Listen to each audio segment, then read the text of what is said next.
అంటే ఒక ఎమ్మెల్యేగా ప్రభుత్వం చేసిన అప్పులన్నీ తీర్చేస్తారు అసలు. చాలా హామీలు ఇచ్చారు మీరు. చాలామంది ఎమ్మెల్యేలుగా ఉన్నారు, అపోజిషన్ పార్టీలో ఉన్నారు. వారు చేయలేని మీరు ఎలా చేయగలుగుతారు?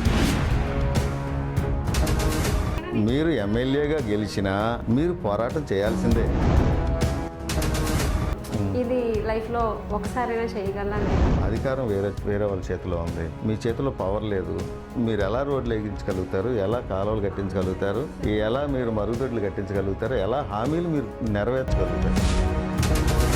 బ్యాక్గ్రౌండ్ కూడా నాన్నగారు అలాగ అన్నారు కాబట్టి